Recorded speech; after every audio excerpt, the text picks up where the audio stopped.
So I've been trying to understand electromagnetic fields and just the science in general, as well as the engineering of how do you actually construct devices to manipulate these fields and forces.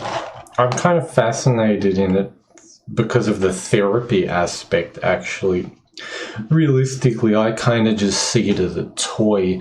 I mean, you know, if some little device, like energy device like that could heal a person or help a person, I think that's pretty cool. But can it really?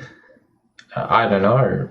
People seem to think it helps, but I figure if anything, it's just an augmentation, it's just an enhancement to your current energy control, perhaps.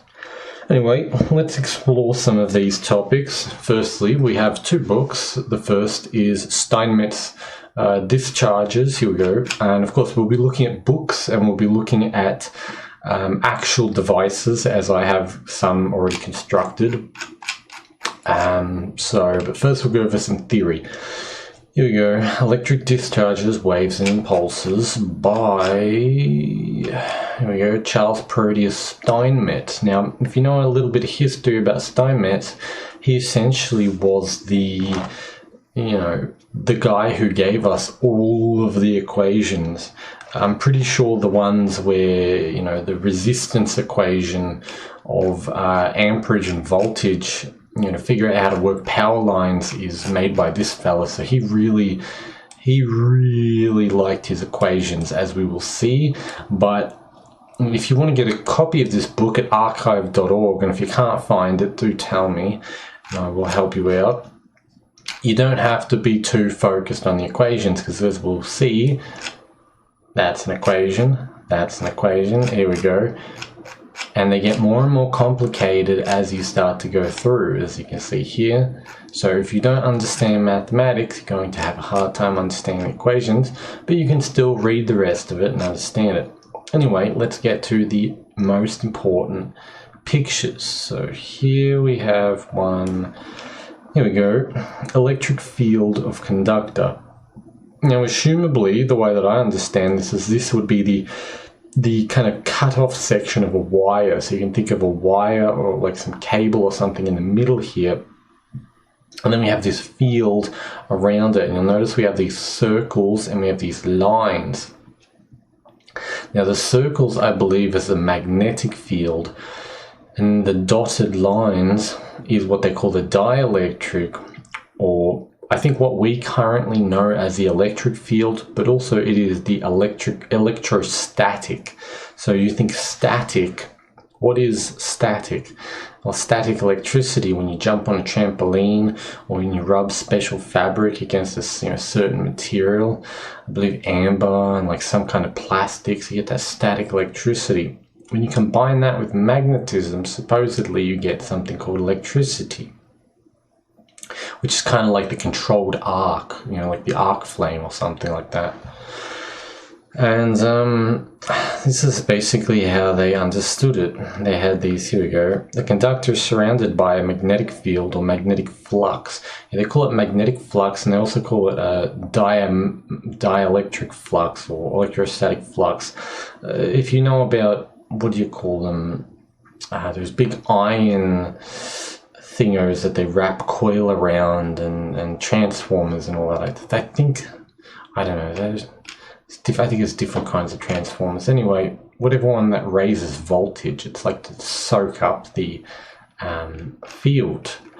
Anyway, and here we go. Electrostatic, or more properly called dielectric field, issues from the conductors. That is, a dielectric flux passes between the conductors.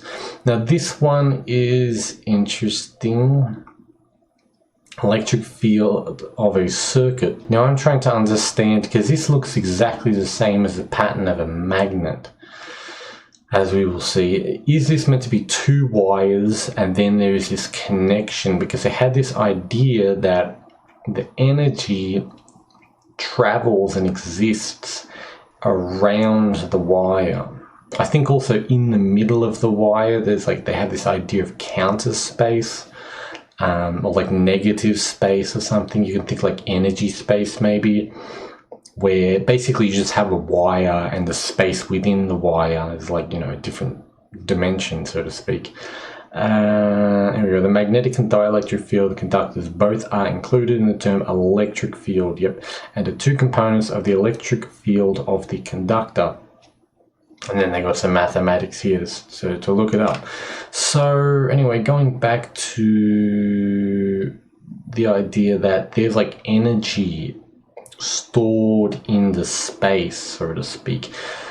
And it moves when you just say you use a power source like a motor or something, it kind of moves. It's like alternating current. You can think like a fluid rushing forward and backwards around the wire, because the way that the motor is configured, where it goes like positive, negative, positive, negative, positive, negative. Well, DC motors is positive, positive, positive, or negative, negative, negative, depending on which way you're doing it. Anyway, a lot of fun stuff. They also have analogous stuff here.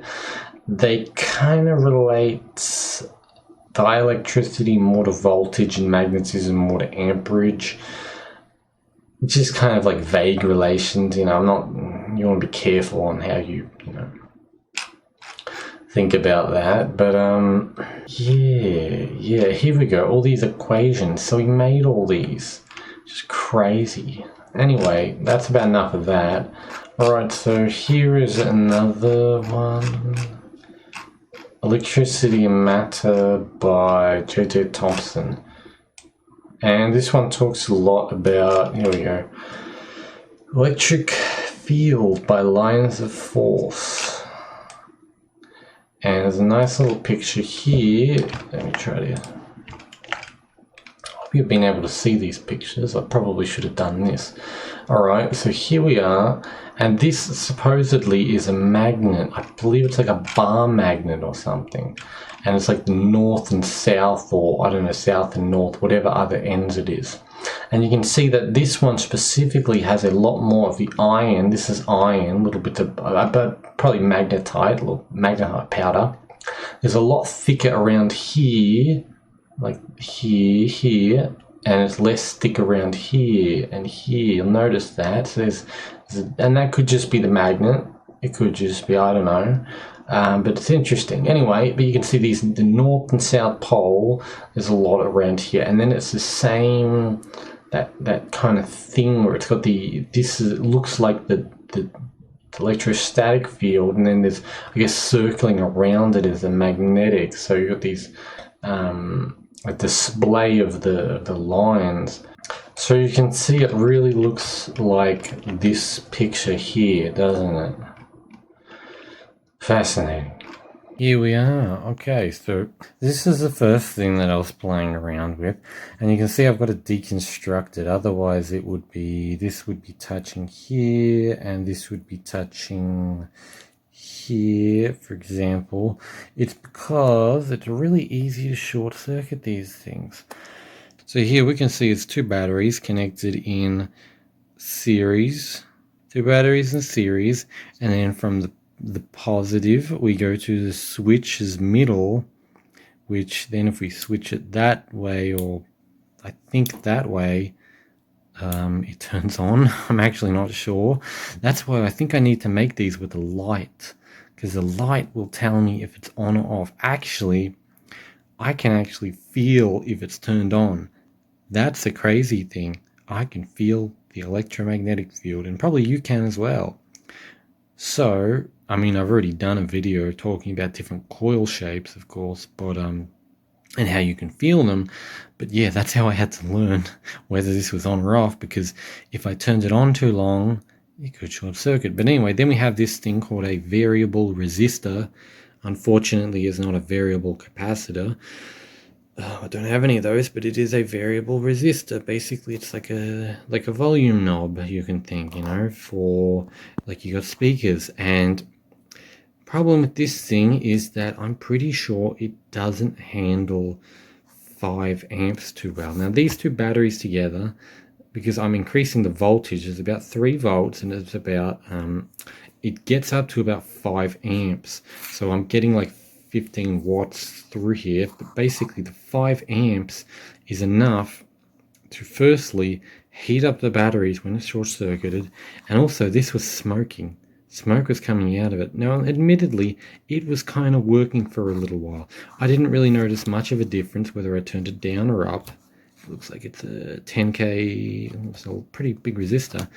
It did work with a light. It did work with a light, okay? So maybe I'll connect the light, an LED, and we can have some fun. Oh, shit. I'm going to need to hot glue that a little more. Anyway, going back, then from the variable resistor, the positive again goes to this little antenna area thingo. And then it goes back from the antenna, goes to the negative. Pretty simple circuit. Switch, variable resistor, and the variable resistor stopped it from heating up, which was good. So anyway, I turned this thing on and I would feel it in the air. I would try to like hold it around like maybe my leg or something and try to feel if that does anything. It didn't really.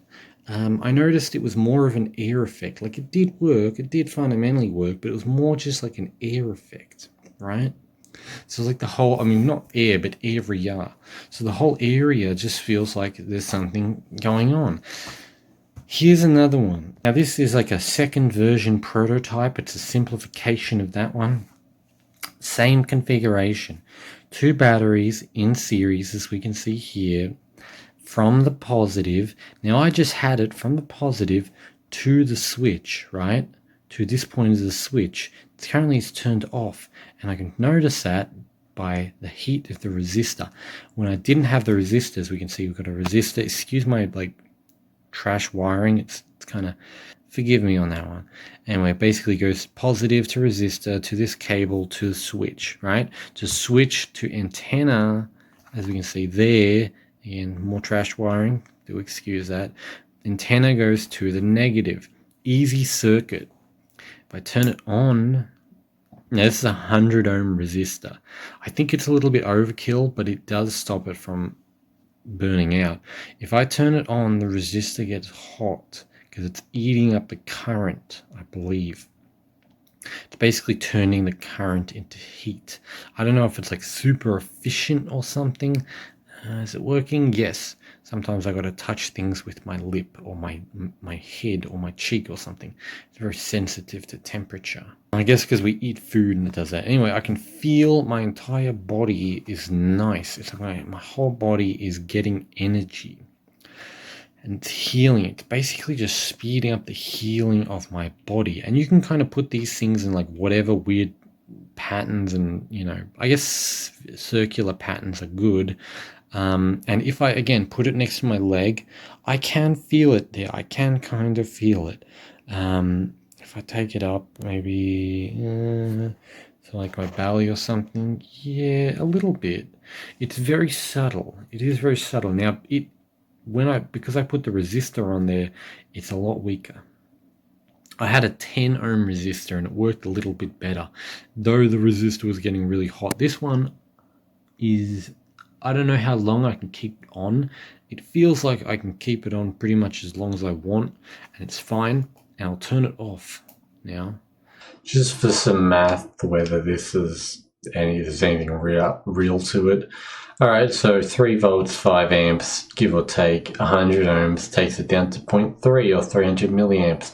Essentially a little bit over what you would use to run an LED, which is nothing. No wonder it was so weak. We then have the 10 ohm resistor, we can see it goes to about 0.3 amps. Still pretty much nothing, a very weak EMF field, but noticeable nonetheless. And then I can feel it again. I can feel the shift in energy. Turn it back on, and I can feel it. It's like mildly stimulating, but it is giving me energy I can feel. Now, one interesting question is why is this good, or is it good? And why is something bad? For example, chances are most of us understand the idea that our internet Wi-Fi and our phone, like if you turn the phone on, the 4G, 5G on the phone, it's not very good for your health. And you'll feel that burning and that excessive energy and that stress, and you just won't feel very good. Why is it that this feels okay for some reason? And I think that's to do with things like the frequency of it, like the hertz, the frequency. I think when you start to go too high, it's not good. Now, what is the frequency of this? I have no idea because it's not AC. You know, I would assume frequency is like AC, how many times it's going, it's kind of, you know, changing from positive to negative. Is that how it works? I don't know. I guess if we turned it on and off and on and off and on and off, you know, it's like a 1 hertz. Or if I little ASMR, yeah, that's maybe like a 2 hertz or 3 hertz, right? Is that how it works? I don't know. I think so. I think we're just getting some like pure EMF or something, or like radiation. We're just getting like some kind of radiation. I don't know the hertz thing, whatever. Now here's an interesting thing. I tried to make one of those foxhole radios. I couldn't really get it working. I don't have a crystal earpiece, so instead I tried to use a battery. Now this is a bit of a mess. I will explain the circuit. Now I made this a closed circuit. Well, apparently they seem to be an open circuit. I don't know, so maybe this doesn't actually work. It kind of doesn't work. All you get is static, and that might be because it's on the wrong radio stations. Like maybe you need different radio stations, FM or whatever. I don't know. I don't understand enough about radio, but either way, this little device does some interesting stuff, and I'll explain it. Okay, we start off at the antenna, right? It's just a coiled rope, coiled wire. Don't worry about the soldering there. It's, you know, the whole thing's a mess. Then we go to this, and this is in a nail that's duct taped. This wrapped wire, the wire is wrapped around, and I don't know if this wire is enameled. It may actually not be. Of course, I've scraped the enamel off there, if it exists, and I've scraped the enamel on the bottom here so I can connect it. Anyway, then we go to a capacitor. Supposedly this smooths the signal out, and then we go to a diode, which apparently is like, I don't know if it's a germanium one, if it's meant to be, because you're meant to use a germanium one, and I don't know if it's on the right way, but alas, there it is. Supposedly that makes the current go in one way, so you're basically trying to get AC, and of course I don't know if I'm getting the AC because it's, again, it's an open circuit. I don't know if a closed circuit can do it, whatever. So that's like fixing the signal and making it go one way. Then it goes through a battery, the positive of the battery. Then the negative of the battery goes to this weird thing, which I found in some other videos, and it supposedly can tune it, and we'll talk about that in a minute. And then this goes to the ground. Do I need a ground? I have no idea, because again, it's an open circuit, it's a closed circuit, so whatever. And then it goes to a switch back to the antenna. Looks like a Frankenstein invention. I'll turn it on, and I can feel instantly, I can feel stimulation around my head. And if I do this, it feels like it gets lower in my body and more dense. And then if I go like this, it feels like it gets higher. So it feels like this actually does something. Does it? I don't know.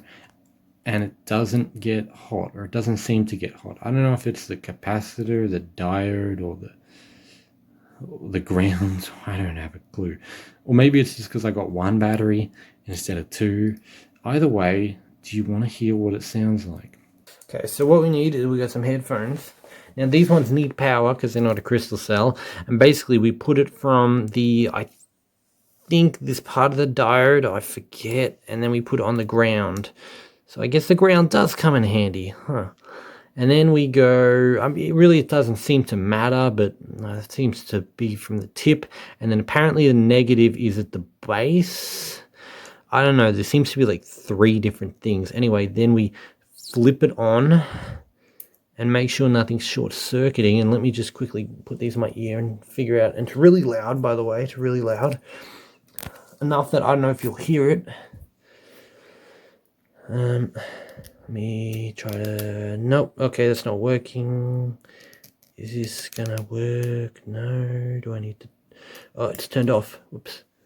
Turn it back on, and now I go. Oh, ow, ow, ow.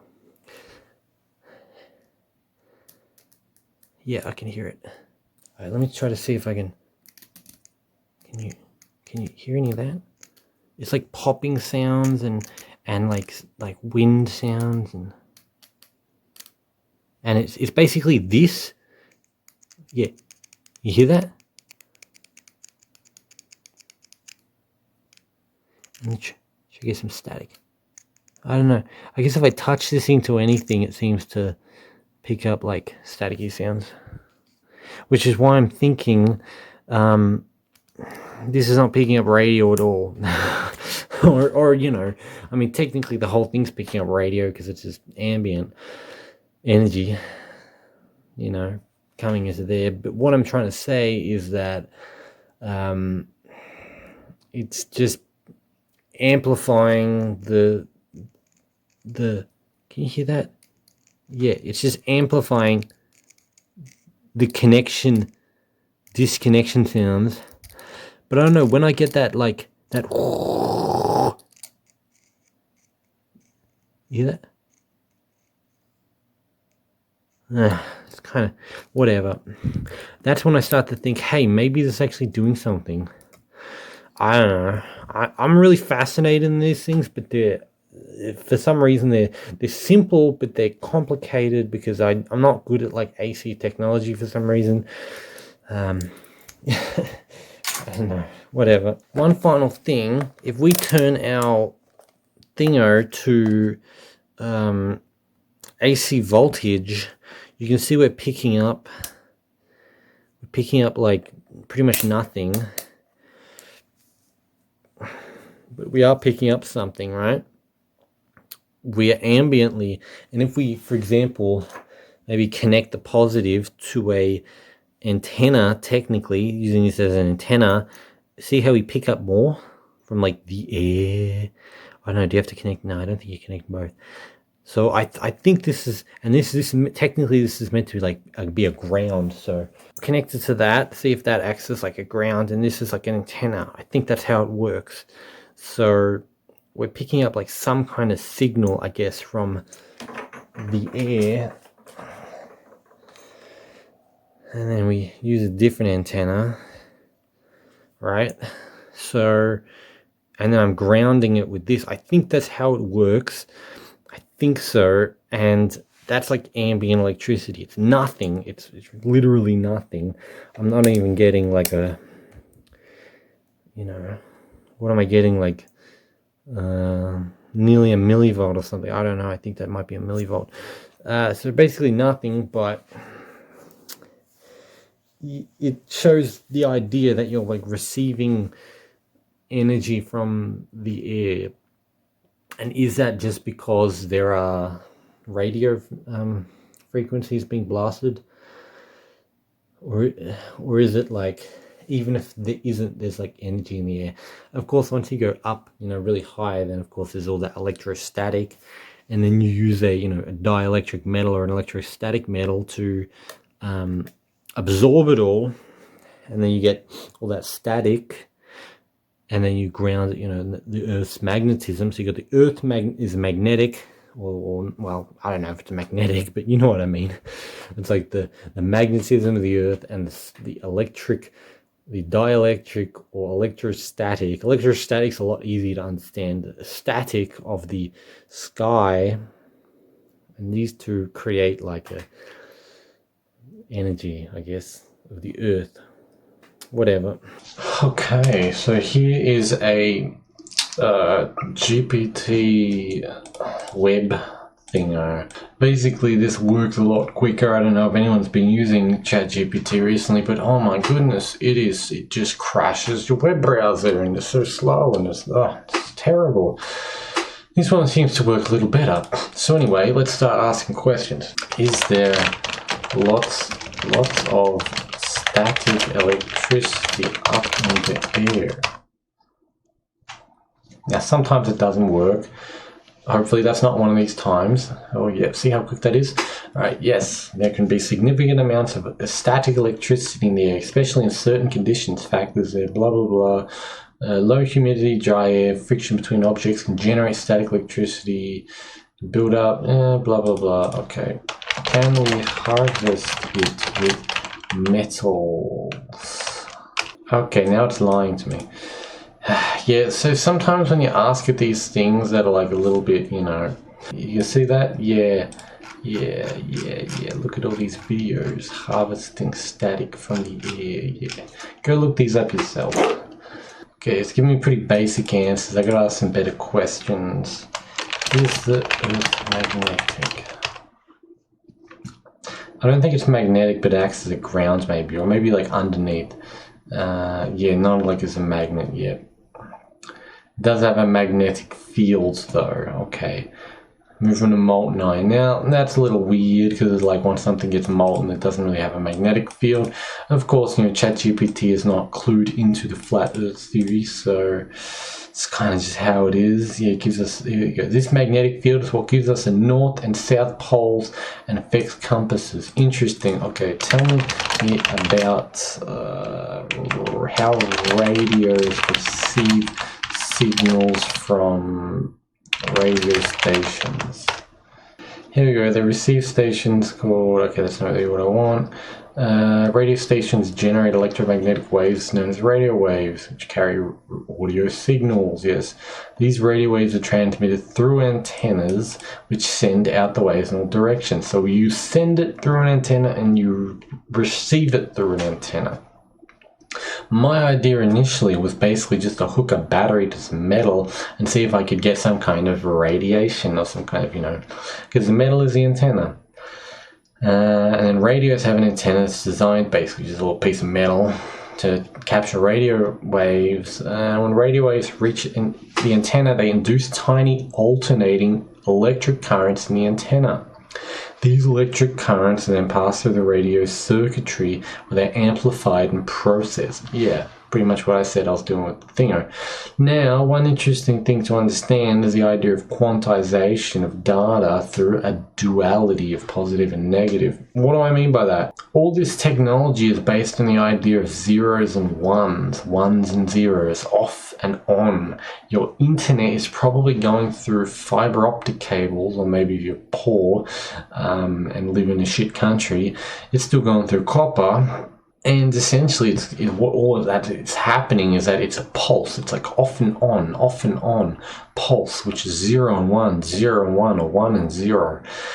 Everything is processed into these pulses, into these, thingos, I guess. It's the same way if you have a little, like a needle, which is, I saw a video where a needle was touching a rock, and the rock was, the needle of was attached to like a speaker phone, right?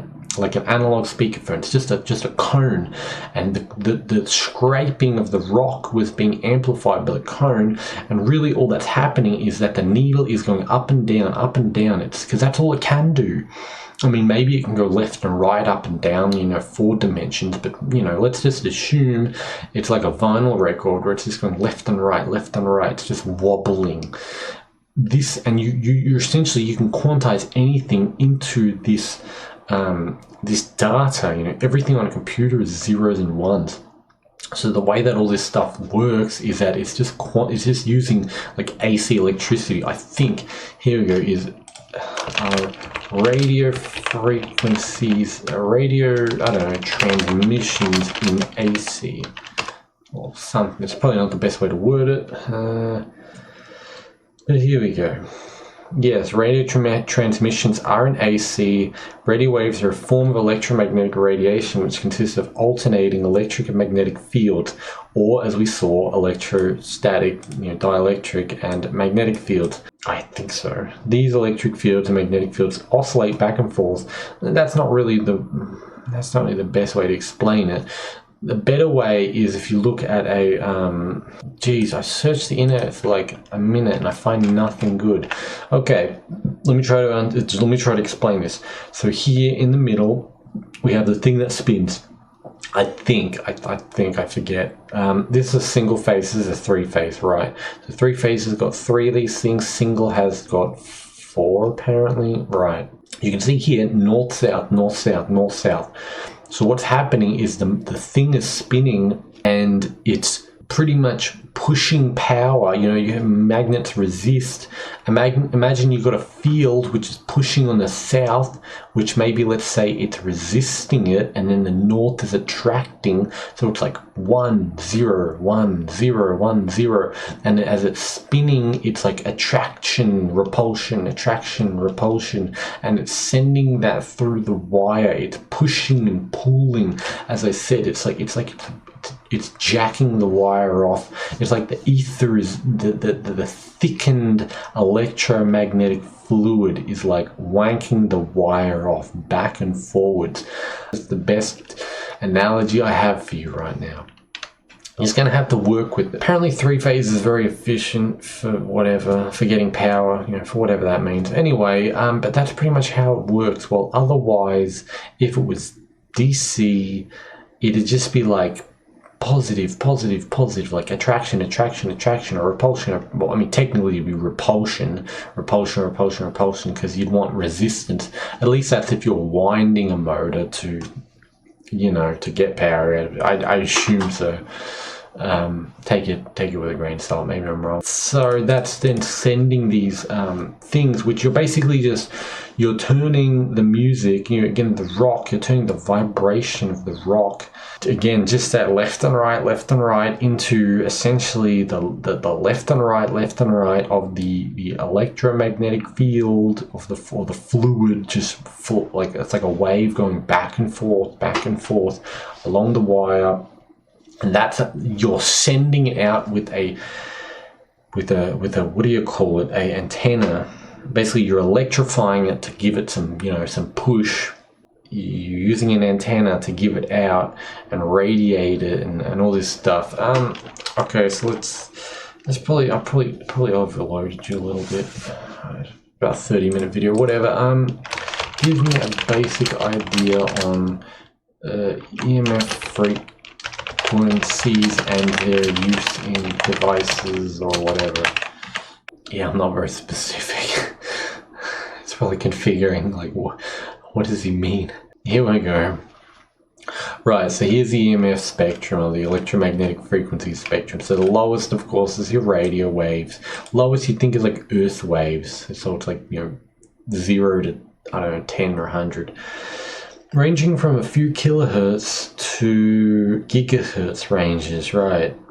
And you can see radio communication, broadcasting, wireless tech, Wi-Fi, Bluetooth, cell phones, etc. Then we have microwave, which is technically our Wi-Fi is in the microwave range now. It's a little bit shifty, but yeah. So several gigahertz to 100 gigahertz, and we have infrared, visible light, and ultraviolet, and X-rays and gamma rays. So just to give you an idea of the fields, these things are existing in different fields or different hertz or. Yeah, something like that. I can't really ask it any like occultic medical questions, or else it'll give me some bullshit. Whatever, you probably get enough. You probably have enough stuff to think about. Hopefully you enjoyed this. Have a good day, and yeah, I don't know, man. Check links in the description for social and commercial stuff, and goodbye.